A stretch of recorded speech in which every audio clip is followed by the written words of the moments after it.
नमस्कार, मैं अनिल आइतान। इस वीडियो में आप class 10th mathematics half yearly exam सितंबर 2023 के क्वेश्चन पेपर को सॉल्व करना सीखेंगे।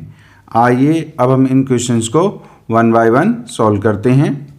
सेक्शन ए में हमारे पास ऑब्जेक्टिव टाइप क्वेश्चंस हैं।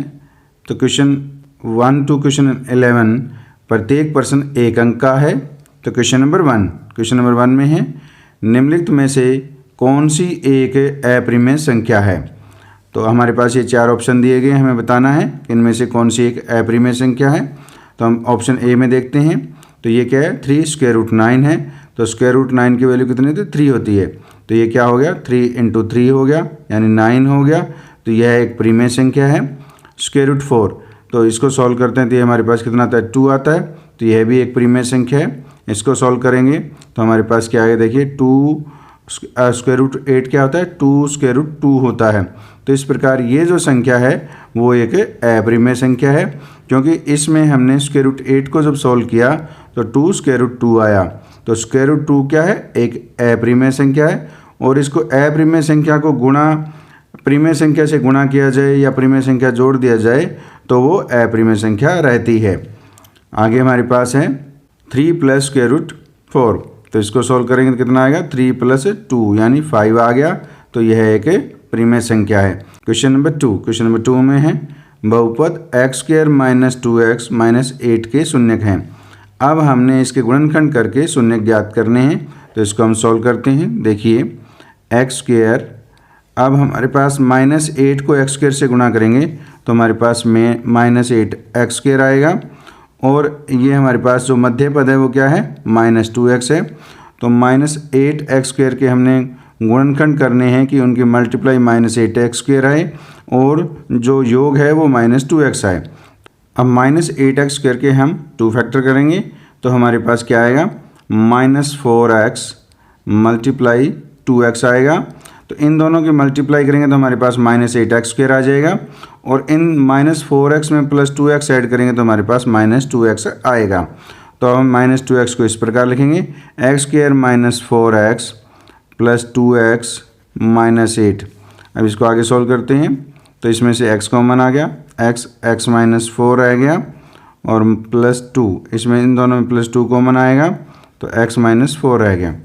तो अब इसमें से हमारे पास x - 4 कॉमन आ गया और यहाँ पे x, यहाँ पे +2 है तो x + 2 हो गया। अब हम इनके शून्यक निकालने हैं। तो तब शून्यक निकालने के लिए इस बहुपद को हम 0 के बराबर रखते हैं। तो या तो x - 4 जो है वो 0 के बराबर है और या x + 2 बराबर 0 है। तो x - 4 0 के बराबर है तो x बराबर 4 हो गया। x + 2 = 0 के बराबर है तो x = कितना हो गया, -2 हो गया। बहुपद के शून्य आए हैं वो -2 और 4 आए हैं। ये ऑप्शन ए में दिया गया है। इस प्रकार ऑप्शन ए बिल्कुल सही है। क्वेश्चन नंबर 3 में है, बिंदु 0 8 स्थित होगा, x अक्ष पर, y अक्ष पर मूल बिंदु है या इनमें से कोई नहीं। तो हमें बताना है कि ये कहाँ पर स्थित है। तो इस बिंदु के जो निर्देशांक हैं इसमें x का जो मान है वो हमारे पास 0 दिया गया है और x की जो वैल्यू 0 है वो y अक्ष पर होती है। और इस प्रकार बिंदु 0 8 जो है वो y अक्ष पर स्थित होगा। इस प्रकार ऑप्शन बी बिल्कुल सही है। तो क्वेश्चन नंबर 4 में है, यदि त्रिभुज ABC समरूप है त्रिभुज PQR के, वह एंगल A = 50 डिग्री है, एंगल B = 60 डिग्री है, तो एंगल R होगा। तो हमें एंगल R की वैल्यू ज्ञात करनी है। तो हमें त्रिभुज ABC के 2 कोण मालूम हैं। तो A के कॉरस्पॉन्डिंग एंगल कौन सा है, P है, और B के कॉरस्पॉन्डिंग एंगल कौन सा है, Q है, और C के कॉरस्पॉन्डिंग एंगल कौन सा है, R है। यदि हमें एंगल C मालूम होगा तो हम एंगल R ज्ञात कर सकते हैं। A और B के 2 के मान दे रखे हैं, हम कोण C का मान ज्ञात करते हैं। तो हम जानते हैं कि angle A + angle B + angle C, यानी ये त्रिभुज ABC के तीनों कोण हैं। तो तीनों कोणों का योग कितना होता है, 180 डिग्री होता है। यहाँ पर A और B का मान रखते हैं तो 50 डिग्री + 60 डिग्री प्लस कोण C = हमारे पास कितना है, 180 डिग्री है। तो 50 + 60 डिग्री कितना हो गया, 110 डिग्री हो गया, प्लस एंगल C = 180 डिग्री हो गया। तो angle C is equal to कितना आ गया 180 degree minus 110 is equal to कितना आ गया 70 डिग्री आ गया। तो angle C is equal to 70 degree है और एंगल सी के कॉरस्पॉन्डिंग एंगल कौन सा है आर। तो इस प्रकार एंगल आर जो है उसकी वैल्यू कितनी है 70 डिग्री है। यह जो मान है वो ऑप्शन डी में दिया गया है। तो इस प्रकार ऑप्शन डी बिल्कुल सही है। तो क्वेश्चन नंबर 5 में है आंकड़ों 7, 4, 9, 10, 5 का माध्यक होगा। अब हमें इसका माध्यक ज्ञात करना है। अब माध्यक ज्ञात करने के लिए इन आंकड़ों को हम आरोही क्रम में लिखते हैं। तो सबसे पहले कौन सा है 4, फिर हमारे पास 5 आ गया, फिर 7, फिर हमारे पास 9 और फिर हमारे पास 10 है। अब इन आंकड़ों की संख्या कितनी है 1, 2, 3, 4, 5 यानी n बराबर हमारे पास 5 दिया गया है जो क्या है विषम संख्या है। जब हमें n का मान विषम हो तो इसमें 1 जोड़ दीजिए। n में 1 जोड़ के हमें 2 से भाग करना होता है। तो देखिए तो n का मान 5 जमा 1/2 बराबर कितना 6/2 आया है। तो काटेंगे तो कितना आ गया 3। तो यानी इन प्रेक्षणों में जो तीसरा प्रेक्षण है वो क्या होगा माध्यक होगा। तो पहला, दूसरा, तीसरा कौन सा 7। तो इस प्रकार दिए गए आंकड़ों का माध्यक 7 यानी 7 है। यह ऑप्शन डी में है। तो इस प्रकार ऑप्शन डी बिल्कुल सही है। तो क्वेश्चन नंबर 6 में है रैखिक समीकरणों के युग्म 2x + 4y + 3 = 0 तथा 4x + 8y + 6 = 0 के लिए सत्य होगा। एक अद्वितीय हल है, कोई हल नहीं है, अपरिमित रूप से अनेक हल है, इनमें से कोई नहीं। तो इसके लिए हम दिए गए जो हमारे पास रैखिक समीकरण हैं इनके गुणांकों का हम अनुपात ज्ञात करते हैं। तो देखिए पहले हम a1/a2 निकालेंगे। तो a1/a2 तो a1 की वैल्यू क्या होती है x का कोएफिशिएंट पहले समीकरण में x का कोएफिशिएंट वो कितना है 2 है और दूसरे में x का कोएफिशिएंट कितना है 4 वो a2 होता है। तो इसको 2 को 4 से डिवाइड कर देंगे तो सॉल्व करने पर हमारे पास 1/2 आएगा। अब हम b1/b2 ज्ञात करेंगे। तो देखिए b1 क्या है पहले समीकरण में y का कोएफिशिएंट कितना है 4 और b2 है दूसरे समीकरण में y का कोएफिशिएंट कितना है 8। तो 1/2 आ गया। और c1/c2 तो c1 क्या है 3 है और c2 क्या है 6 है। तो 3/6 ये भी कितना आ गया 1/2 आ गया। तो इस प्रकार तीनों जो हमारे पास अनुपात आए हैं a1/a2 = b1/b2 = c1/c2 है क्योंकि तीनों की जो वैल्यू है वो 1/2 है यानी ये तीनों अनुपात बराबर हैं। जब तीनों अनुपात बराबर होते हैं तो रेखाएं क्या होती हैं समपाती होती हैं। तो इस प्रकार क्या होता है अपरिमित रूप से अनेक हल। तो यानी ऑप्शन सी जो है इनफाइनाइट मैनी सॉल्यूशन वो बिल्कुल सही है यानी अपरिमित रूप से अनेक हल बिल्कुल सही है। तो इस प्रकार हमने क्वेश्चन नंबर 6 को सॉल्व किया। तो क्वेश्चन नंबर 7 में है सभी वर्ग होते हैं सर्वांग सम या समरूप। तो सभी वर्ग जो हैं वो समरूप होते हैं। क्वेश्चन नंबर 8 में है संभव घटना की प्रायिकता होती है। तो संभव घटना की प्रायिकता हमेशा 1 होती है। तो क्वेश्चन नंबर 9 में है एक द्विघात समीकरण का केवल एक मूल होता है। तो द्विघात समीकरण में अधिकतम घात कितनी होती है 2 होती है। तो इस प्रकार द्विघात समीकरण के 2 मूल होते हैं। तो इसमें क्या है केवल एक मूल होता है। तो यह कथन जो क्या है असत्य है। तो इस प्रकार ये कथन असत्य है। तो क्वेश्चन नंबर 10 में है PE = 0.01 है। तो PE नहीं क्या होगा यानी P0 निकालना है। तो हम जानते हैं कि PE0 निकालने के लिए हमारे पास सूत्र क्या होता है 1 - PE होता है। तो अब यहाँ पे इसको सॉल्व करेंगे तो 1 - PE की वैल्यू कितनी है 0.01 दे रखी है। तो इसको सॉल्व इस प्रकार करेंगे 1 हमें 0.01 इसमें से माइनस करना है। तो यहाँ पॉइंट लगा करके 0 कर दीजिए। तो यहाँ 0 यानी इसमें से कैरी लेंगे तो 10 में से 1 कट करेंगे तो हमारे पास कितना है 9। यहाँ 9 है 9 में से 0 गया 9 और पॉइंट और यहाँ पे 0 हो गया। तो ये कितना है 0.99 है। तो इस प्रकार हमने क्वेश्चन नंबर 10 को सॉल्व किया जिसमें PE नहीं की वैल्यू 0.99 आई है। क्वेश्चन नंबर 11 में है निम्नलिखित कथन A और कारण R पढ़कर नीचे दिए गए विकल्पों में से एक चुनें। तो कथन A है यदि वर्गमूल 12 को वर्गमूल 3 से भाग दें तो हमारे पास 2 आता है और कारण आर है, दो अप्रिमेय संख्याओं को भाग देने पर सदैव एक परिमेय संख्या प्राप्त होती है। तो देखिए पहले हम कथन ए को देखते हैं कि ये सही है या नहीं। स्क्वायर रूट 12 दे रखा है तो इसके हम फैक्टर करेंगे तो क्या लिखेंगे, इसको 4 × 3 लिखेंगे, डिवाइड में हमारे पास स्क्वायर रूट 3 है तो 4 का स्क्वायर रूट करेंगे कितना आएगा 2, square root 3 divide by square root 3 हो गया, तो ये कट गया तो ये किसके बराबर है 2। तो कथन ए है वो बिल्कुल सही है। दो अप्रिमेय संख्याओं को भाग देने पर सदैव एक परिमेय संख्या प्राप्त होती है। दो अप्रिमेय संख्याओं को भाग देने पर सदैव एक परिमेय संख्या प्राप्त नहीं होती, कभी होती है और कभी नहीं होती, यानी सदैव नहीं होती। कैसे, देखिए अब हमने हमारे पास यहाँ पर वर्गमूल 3 को अगर हम वर्गमूल 5 से भाग देते हैं तो क्या आएगा, देखिए तो इसको इस प्रकार सॉल्व करते हैं, वर्गमूल 5 को वर्गमूल 5 से गुणा करेंगे फिर भाग करेंगे तो ये कितना आएगा वर्गमूल 3 square root 3 into square root 5 divide by 5 आ गया, यानी ये स्क्वायर रूट 15 डिवाइड बाई 5 आ गया। ये क्या है, एक अप्रिमेय संख्या है। और यहाँ पर हमने स्क्वायर रूट 12 को स्क्वायर रूट 3 से डिवाइड किया जो कि दोनों अप्रिमेय संख्याएं थी, उससे क्या है परिमेय संख्या आई है।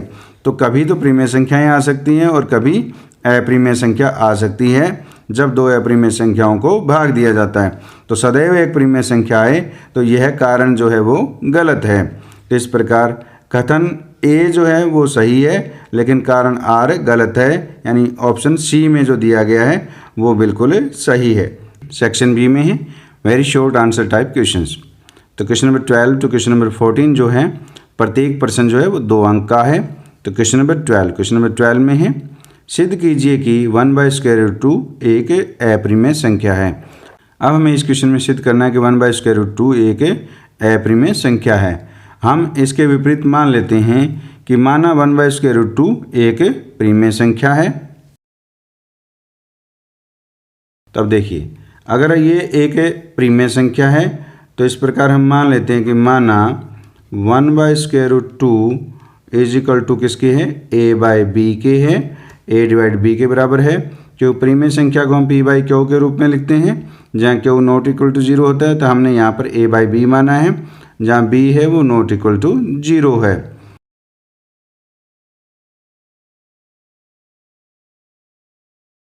जो हमने a/b माना है वो क्या है, जहाँ a और b दो पूर्णांक हैं तथा a और b क्या है सहअभाज्य संख्याएं हैं, यानी को प्राइम नंबर है। यानी इन दोनों संख्याओं को a को जब हम b से भाग देंगे तो a के अतिरिक्त इनका कोई भी उभयनिष्ठ गुणनखंड नहीं होगा। तो जिनका a के अतिरिक्त कोई भी उभयनिष्ठ गुणनखंड नहीं होता वो सहअभाज्य संख्याएं होती हैं। अब इनको आगे सॉल्व करते हैं। तो 1/√2 को हम इस प्रकार लिखेंगे 1/√2, इसको हम √2 से मल्टीप्लाई और डिवाइड कर देते हैं, इज इक्वल टू हमारे पास a/b है। तो देखिए ये इसको सॉल्व करेंगे क्या आएगा, √2 डिवाइड बाई √2 के √2 से मल्टीप्लाई करेंगे तो 2 आ गया, इज इक्वल टू हमारे पास a/b है। अब हम 2 को राइट हैंड साइड ले जाते हैं तो √2 इज इक्वल टू हमारे पास कितना होगा 2a डिवाइड बाई b हो गया है। इसको हम नंबर 1 मान लेते हैं क्योंकि ये जो हमारे पास 2a डिवाइड बाई b है इसमें 2a और b हैं, ये क्या है 2a और b सभी क्या हैं पूर्णांक हैं। अतः समीकरण 1 से 2a और b जो हैं सभी पूर्णांक हैं, तो पूर्णांक को पूर्णांक से भाग देते हैं तो वो क्या आती है परिमेय संख्या आती है।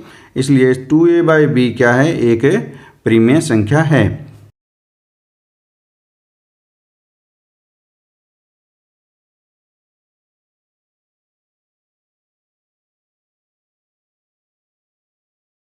जो पूर्णांक को पूर्णांक से भाग देंगे तो एक परिमेय संख्या आएगी।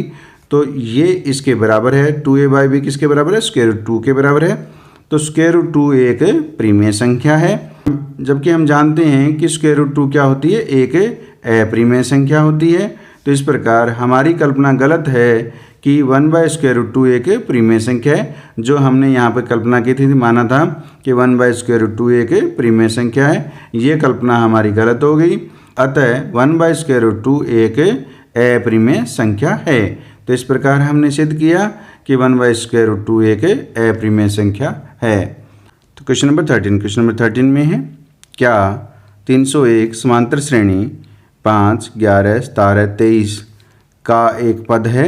अब हमें इस क्वेश्चन में बताना है कि 301 इस दी गई श्रेणी का एक पद है या नहीं। इसके लिए हम अब दी गई संख्या को हम nवां पद मान लेंगे और फिर हम n का मान ज्ञात करेंगे। यदि n का मान एक प्राकृत संख्या आएगी तो यह संख्या इस दी गई AP का एक पद होगा, अन्यथा यह संख्या इस दी गई AP का एक पद नहीं होगा। आइए अब हम इसको सॉल्व करते हैं। तो हम दी गई AP में प्रथम पद हमारे पास 5 है, इसको हम A मान लेते हैं। तो A इज इक्वल टू हमारे पास कितना हो गया, 5 हो गया। और D क्या होता है, कॉमन डिफरेंस यानी सार्वंतर। तो क्या 11 में से 5 को घटाना है, 11 में से 5 घटाएंगे तो हमारे पास कितना आ जाएगा, 6 आ जाएगा। और जो हमारे पास 301 दिया गया है उसको nवां पद मान लेते हैं यानी an मान लेते हैं।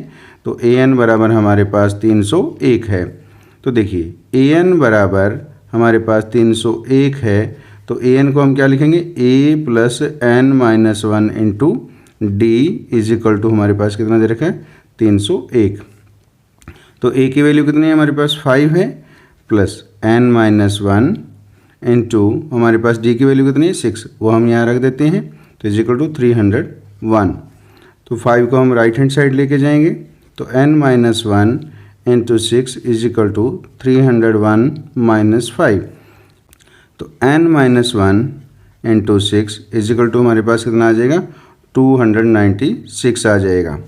अब देखिए n minus 1 is equal to 296 divide by 6 हो गया। अब n इज इक्वल टू कितना हो जाएगा, 296 डिवाइड बाई 6, और माइनस 1 है उसको राइट हैंड साइड लेके जाएंगे तो ये प्लस 1 हो जाएगा। तो इसको सॉल्व करेंगे, 6 LCM आएगा, 296 प्लस 6 हो गया इज इक्वल टू हमारे पास कितना हो जाएगा, ये 302 डिवाइड बाई 6 हो जाएगा। इसको आगे सॉल्व करते हैं। तो n is equal to 302 divide by 6 है, इसको हम 2 से काटेंगे तो ये 3 2 जा 6 हो गया, और ये हमारे पास है 151 आ गया। n is equal to 151 divide by 3 आया है, इसको 3 से डिवाइड करेंगे तो किस पर जाएगा, देखिए ये हमारे पास 50 एंड 1/3 आएगा। तो जो n का मान आया है ये क्या है, एक प्राकृत संख्या नहीं है। इस प्रकार जो दी गई संख्या 301 है ये इस श्रेणी का एक पद नहीं है। तो इस प्रकार हमने क्वेश्चन नंबर 13 को सॉल्व किया। तो क्वेश्चन नंबर 14 में है 5 साल बाद जेकब की आयु उसके बेटे की आयु की 3 गुनी होगी। 5 साल पहले जेकब की आयु उसकी बेटे की 7 गुना थी। उनकी वर्तमान आयु क्या है। अब हमें जेकब और उसके बेटे की हमें वर्तमान आयु ज्ञात करनी है। तो अब हम इस क्वेश्चन को सॉल्व करते हैं। तो देखिए सबसे पहले हम मान लेते हैं, माना जेकब की वर्तमान आयु x वर्ष है और जेकब के बेटे की वर्तमान आयु y वर्ष है। इस प्रकार हमने जेकब और उसके बेटे की वर्तमान आयु x और y वर्ष हमने मान ली है। तो अकॉर्डिंग टू कंडीशन फर्स्ट, जो हमारे पास फर्स्ट कंडीशन क्या दे रखी है कि 5 साल बाद यानी आज से 5 साल बाद, तो आज उनकी यानी वर्तमान आयु x है, तो आज से 5 साल बाद कितनी हो जाएगी, x प्लस 5 हो जाएगी जेकब की, और जेकब के बेटे की जो आयु है वो y प्लस 5 हो जाएगी। तो जेकब की आयु उसके बेटे की आयु की 3 गुनी है। तो 5 साल बाद जेकब की आयु कितनी होगी, x प्लस 5 हो जाएगी, ये जेकब की आयु आ गई। और बेटे की आयु 5 साल बाद कितनी होगी, वो y प्लस 5 होगी। और ये बराबर कब होगी, जब उसके 3 गुना कर दी जाए, यानी बेटे की आयु को 3 गुना से कर दिया जाए तो जेकब की आयु आ जाती है।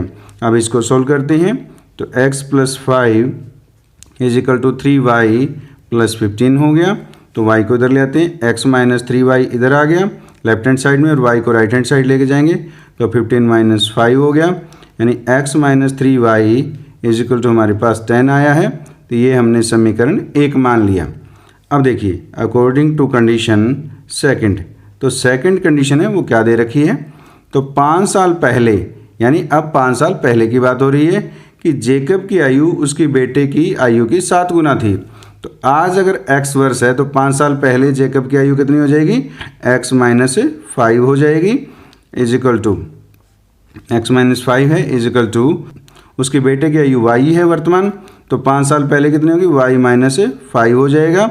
अब हमें इसको किससे गुना करनी है कि जेकब की आयु के बराबर आ जाए, तो वो कितनी है, 7 गुना है, तो इसको 7 से गुना कर दीजिए। इसको सॉल्व करते हैं, is equal to 7y minus 35 हो गया।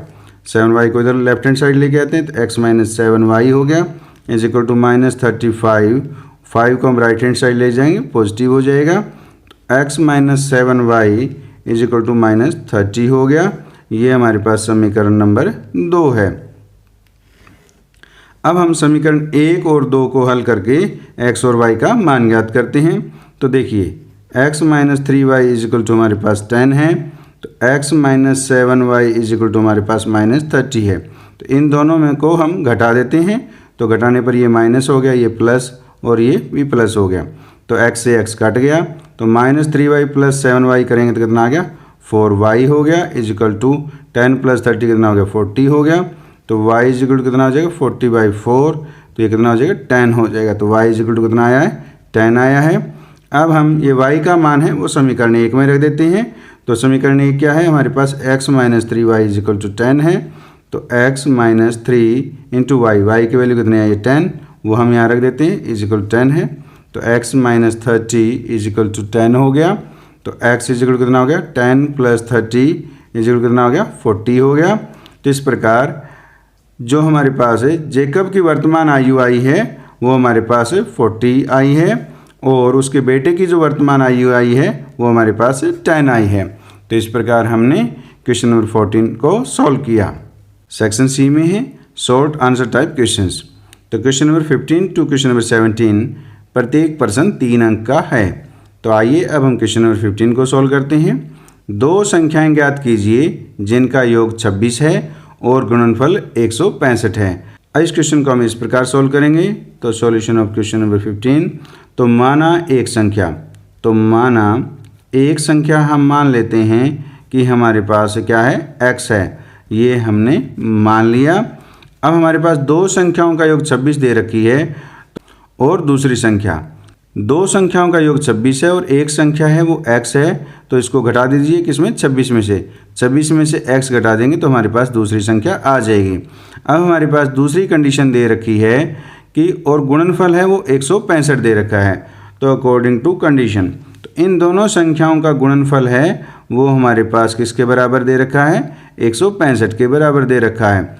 तो ये हमने इन दोनों संख्याओं की गुणा कर ली जो 165 के बराबर है। अब इसको हम सोल्व करते हैं।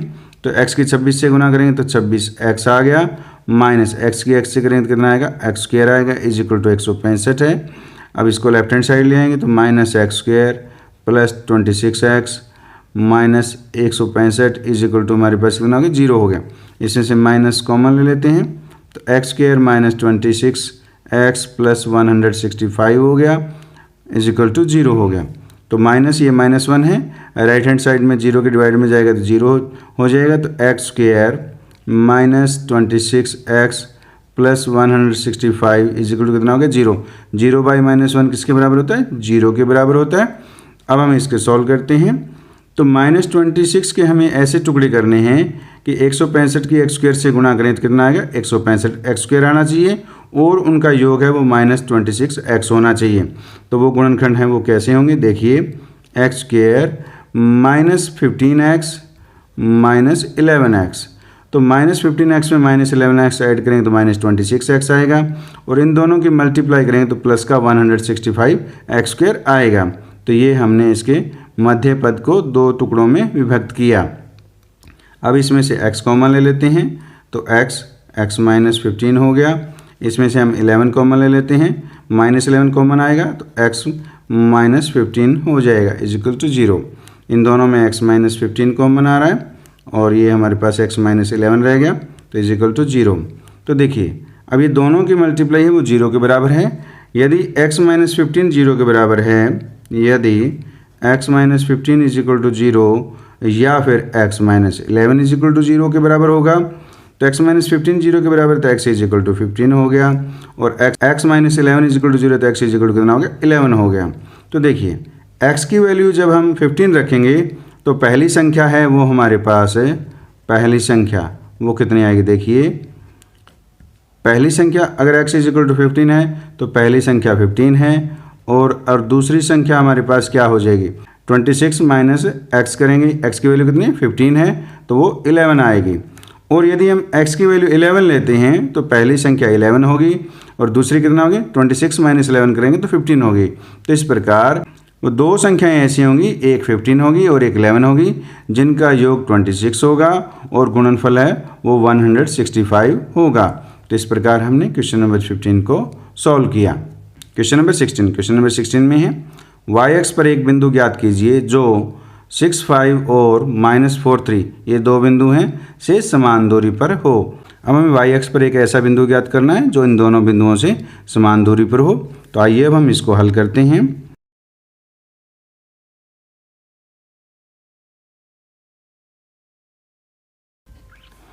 तो सॉल्यूशन ऑफ क्वेश्चन नंबर 16 है, हमने माना y-अक्ष पर बिंदु A जिसके निर्देशांक 0y हैं जो बिंदुओं B और C से समान दूरी पर है। तो y-अक्ष पर जब हम बिंदु लेते हैं तो उसमें x का निर्देशांक 0 होता है। तो इस प्रकार हमने y-अक्ष पर जो बिंदु लिया है उसका निर्देशांक 0y है। तो अकॉर्डिंग टू कंडीशन, तो अब हमारे पास A की जो B से दूरी है वो AB है, तो वो बराबर किसके है, A से C के, यानी AC के बराबर है। अब हम इसमें डिस्टेंस फार्मूला लगा करके इसको सॉल्व करते हैं, यानी दूरी सूत्र। तो स्क्वायर रूट क्या होता है, x2 माइनस x1 का whole square plus y2 minus y1 का होल स्क्वायर का होल स्क्वायर रूट होता है। तो देखिए अब हमारे पास क्या है, b में क्या है, x2 क्या है 6 है, तो 6 माइनस a में जो x1 है वो कितना है 0 है, तो 6 माइनस 0 का होल स्क्वायर हो गया, प्लस हमारे पास 5 माइनस y का होल स्क्वायर हो गया, यानी y2 क्या है, y2 हमारे पास 5 है और y1 क्या है y है, तो 5 माइनस y का होल स्क्वायर हो गया इजिकल टू स्क्वायर रूट। इसी प्रकार हम AC की ज्ञात करेंगे, तो -4 माइनस 0 का होल स्क्वायर हो गया, प्लस हमारे पास कितना आएगा 3 माइनस y का होल स्क्वायर आएगा। अब हम इसको सॉल्व करने के लिए दोनों तरफ वर्क कर देते हैं। तो दोनों तरफ वर्क करने पर तो देखिए स्क्वायर रूट का होल स्क्वायर हो गया, हमारे पास 6 माइनस 0 कितना 6 का स्क्वायर करेंगे 36 हो गया, प्लस 5 माइनस y का होल स्क्वायर है तो इसको सॉल्व करेंगे तो 25 plus Y square minus 10y आएगा इजिकल टू, तो देखिए स्क्वायर रूट -4 माइनस 0 -4 का स्क्वायर करेंगे कितना आएगा 16। अब इसको सॉल्व करेंगे 3 माइनस y तो कितना आएगा 9 plus Y square minus 6y आएगा, और ये क्या है इसका होल स्क्वायर है। अब इसको सॉल्व करते हैं, होल स्क्वायर करने पर स्क्वायर रूट कट गया, ये हमारे पास 36 प्लस 25 है तो ये कितना हो गया 61 हो गया, प्लस वाई स्क्वायर है माइनस 10y है इजिकल टू, तो ये स्क्वायर रूट भी होल स्क्वायर करने पर कट गया, तो 16 प्लस 9 कितना हो गया 25 हो गया, प्लस हमारे पास वाई स्क्वायर है, वाई स्क्वायर से वाई स्क्वायर कट गया। अब 6y को हम लेफ्ट हैंड साइड लेते हैं तो माइनस 10y प्लस 6y हो गया इजिकल टू हमारे पास 25 माइनस 61 हो गया, ये हमारे पास -4y हो गया इजिकल टू -36 हो गया, तो y इजिकल टू कितना होगा -36 डिवाइड बाई -4 होगा, तो माइनस से माइनस कट गया और 4 से काटेंगे तो ये 9 पर कट गया, तो y इजिकल टू हमारे पास 9 आया है। तो इस प्रकार बिंदु A के जो निर्देशांक है वो 0, y है, तो 0, कितना हो गया हमारे पास 9 हो गया, यानी बिंदु A के निर्देशांक जो y-अक्ष पर है उसके 0, 9 है, ये बिंदु B और C से क्या है समान दूरी पर है। तो इस प्रकार हमने इस क्वेश्चन को सॉल्व किया। तो क्वेश्चन नंबर 17 है, क्वेश्चन नंबर 17 में एक पासा एक बार फेंका जाता है तो निम्नलिखित के प्राप्त होने की प्रायिकता ज्ञात कीजिए। जब हम एक पासे को एक बार फेंकते हैं तो और उसके बाद हमें पहले भाग में है एक भाज्य संख्या है, तो एक भाज्य संख्या आने की प्रायिकता ज्ञात करनी है। दूसरे में एक संख्या 1 और 5 के बीच स्थित संख्या है उसकी प्रायिकता ज्ञात करनी है, और एक सम संख्या हो इसकी हमें एक प्रायिकता ज्ञात करनी है। तो अब हम इसको सॉल्व करते हैं। तो सॉल्यूशन ऑफ क्वेश्चन नंबर 17, जब हम एक पासे को एक बार फेंकते हैं तो हमारे पास कुल जो संभव परिणाम है वो क्या होंगे, देखिए उसको हम ऐसे नोट करते हैं, तो वो कितना आते हैं 1 2 3 4 5 और 6 आते हैं। अब हमारे पास पहले क्वेश्चन में पूछा है कि भाज्य संख्या, तो भाज्य संख्याएं कौन सी होती है, वो देखिए भाज्य संख्याएं ऐसी संख्याएं होती हैं जो एक और स्वयं के अतिरिक्त अन्य संख्या से भी विभाजित हों, उसे हम क्या कहते हैं? भाज्य संख्याएं कहते हैं। एक के अतिरिक्त होनी चाहिए, तो एक को छोड़ करके एक को हमने छोड़ दिया। दो है वो केवल दो और एक से विभाजित होती है, किसी और से नहीं होती। संख्या तीन है वो भी एक और तीन से विभाजित होती है, वो किसी और संख्या से नहीं होती। तो जो संख्या चार है वो चार से भी विभाजित होती है, दो से भी होती है और एक से भी होती है। तो पहली जो भाज्य संख्या है वो चार आएगी और आगे वाली वो है वो क्या आएगी? 6 आएगी। तो इस प्रकार जो फर्स्ट कंपोजिट नंबर है वो 4 होता है। तो इस प्रकार भाज्य संख्याएं हैं वो हमारे पास कितनी आ गई? 2 आ गई है। अब हमें इसकी प्रायिकता निकालनी है। पी ब्रैकेट भाज्य संख्या, तो एक भाज्य संख्या हो वो उसकी प्रायिकता क्या होगी? यानी यहाँ आपने 1 लिखना है, तो एक भाज्य संख्या। तो भाज्य संख्याएं के अनुकूल परिणामों की संख्या कितनी है? 2 है। तो 2 डिवाइड में कुल परिणामों की संख्या कितनी है? हमारे पास 6 है, तो 6 से डिवाइड कर दीजिए। तो हमारे पास कितना आ गया? इसको काटेंगे तो ये 3 पे कट गया, यानी 1/3 आई है। तो अब हमारे पास दूसरा है एक संख्या जो 1 और 5 के बीच स्थित है उसकी प्रायिकता क्या होगी? देखिए 1 और 5 के बीच में संख्याएं हमारे पास ये 3 संख्याएं कौन सी? 2, 3 और 4 है। तो अनुकूल परिणामों की संख्या हमारे पास 3 होगी और कुल परिणामों की संख्या कितनी है हमारे पास 6 है। तो यानी 3/6 आया, तो इसको काटेंगे तो हमारे पास इसकी प्रायिकता 1/2 आएगी। फिर हमारे पास है एक सम संख्या, तो P ब्रैकेट में लिखेंगे यहाँ पे एक सम संख्या।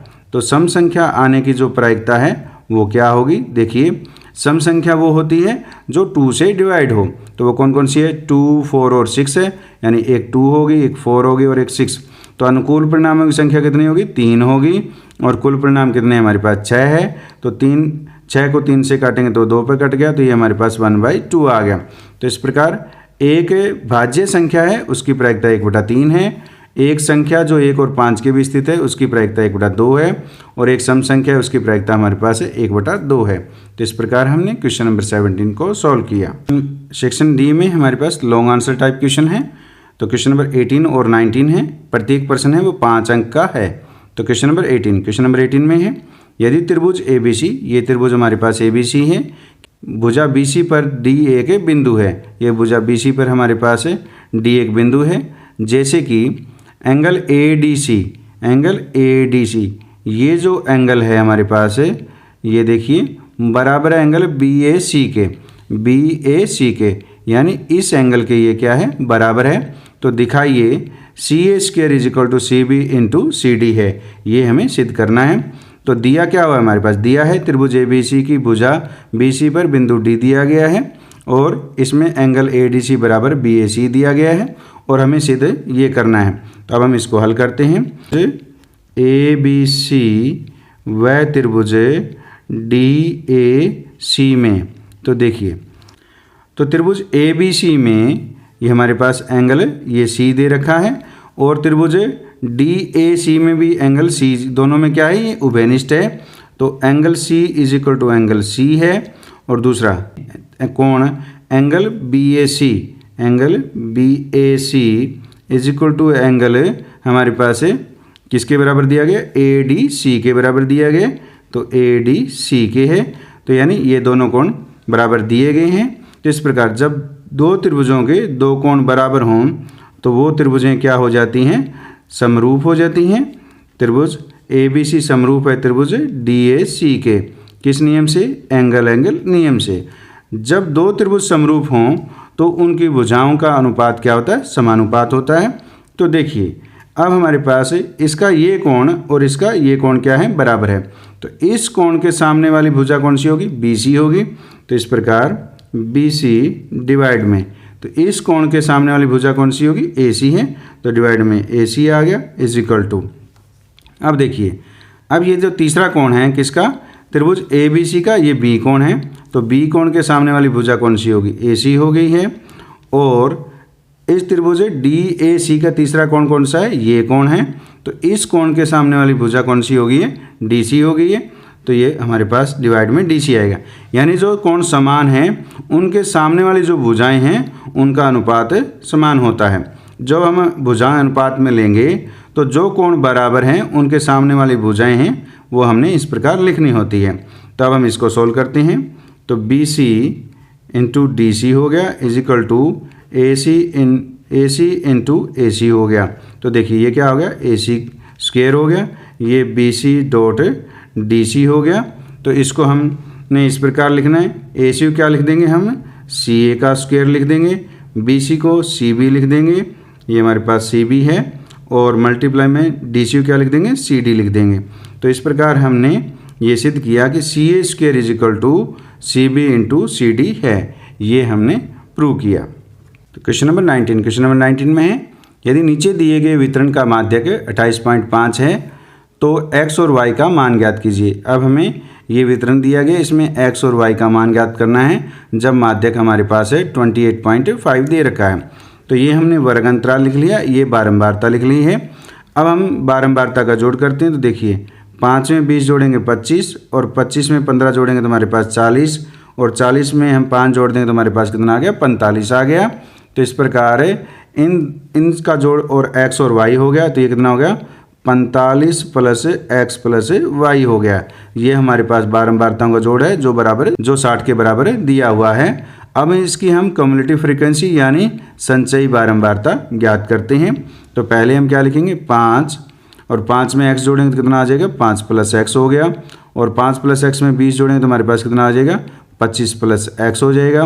25 में 15 जोड़ेंगे तो यानी 40 प्लस x हो गया, और 40 प्लस x में y जोड़ेंगे कितना आएगा, 40 प्लस x प्लस y हो गया। इसमें 5 जोड़ेंगे तो ये 45 प्लस x प्लस y हो गया। ये हमने संचयी बारंबारता निकाल ली है। अब देखिए हमारे पास माध्यक का जो मान है वो 28.5 दे रखा है। तो ये किस वर्ग अंतराल में है, ये क्या है, 20 से 30 में है। तो इस प्रकार ये जो वर्ग अंतराल है वो क्या है, हमारे पास माध्यक वर्ग अंतराल है। और n का मान है वो हमारे पास 60 दे रखा है। तो n इज इक्वल टू हमें 60 दिया हुआ है। तो हमें n/2 निकालना होता है, तो n/2 करेंगे तो हमारे पास कितना आएगा, 30 आ गया। और माध्यक वर्ग है वो 20 से 30 है। पहले हम माध्यक का सूत्र लिख लेते हैं। तो माध्यक बराबर क्या होगा, देखिए माध्यक बराबर होता है L plus n/2 minus CF divide by F multiply में H होता है।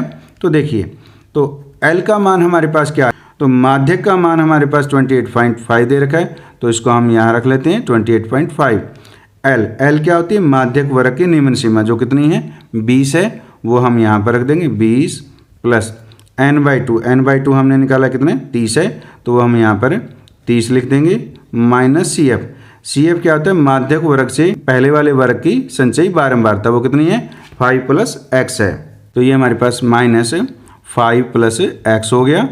इसको हम आगे सॉल्व करते हैं, डिवाइड में f क्या है, माध्यक वर्ग की बारंबारता वो कितनी है, 20 है, और गुणा में h यानी वर्ग अंतराल वो कितना है, 0 से 10 है, 10 में 0 घटाएंगे 10 आ गया, तो ये आ गया। तो इसे 0 से 0 कट गए।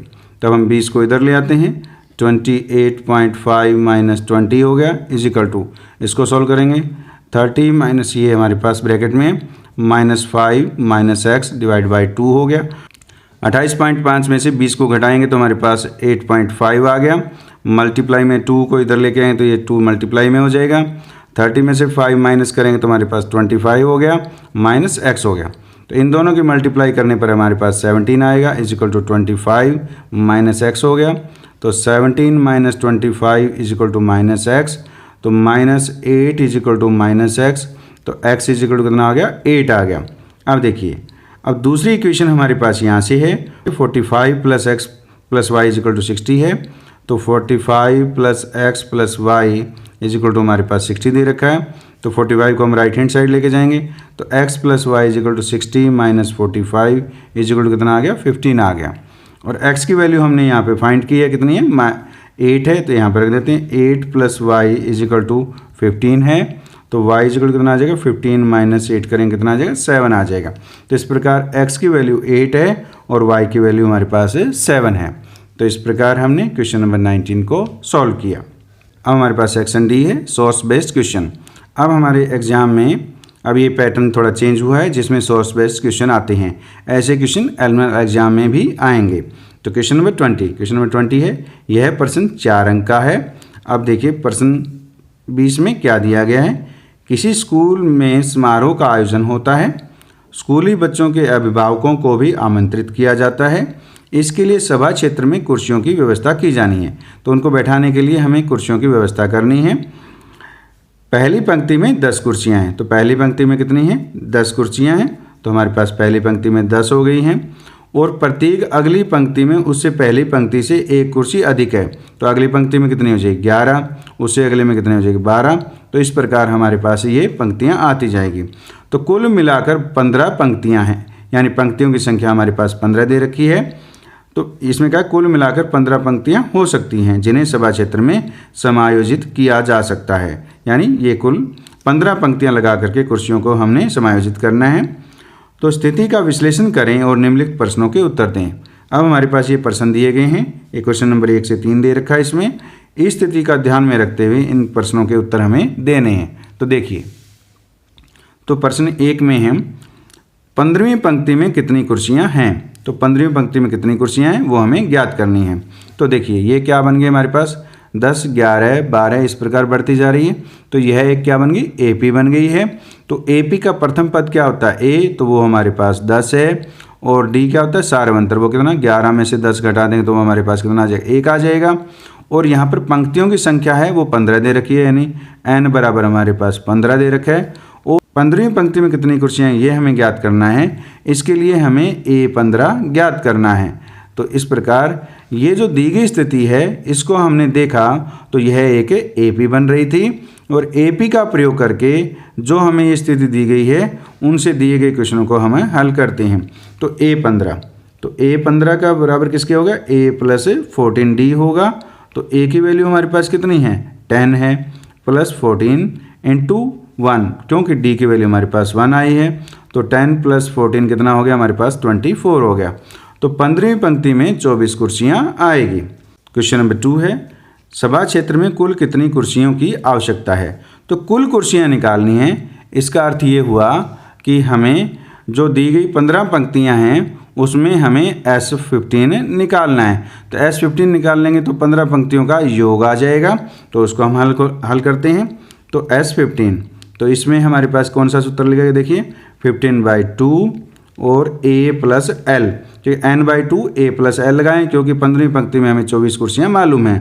तो A कितने? फर्स्ट, तो फर्स्ट रो में हमारे पास कितनी कुर्सियाँ? 10 हैं। तो ये हमारे पास है 10 प्लस हमारे पास कितना हो गया? 24 हो गया। यानी A का मान 10 है और L का मान 24 है। तो ये 15/2 गुणा में हमारे पास कितना हो गया? 34 हो गया। तो इसको काटेंगे, ये 17 पर कट गया। 15 की जब हम 17 से गुणा करेंगे तो हमारे पास 15 × 7 = 105 हो गया हमारे पास। 10, 15 के 15 और 10 कितना हो गया? 25। तो ये हमारे पास 255 आया है। तो इस प्रकार सभा क्षेत्र में कुल कुर्सियों की संख्या 255 है।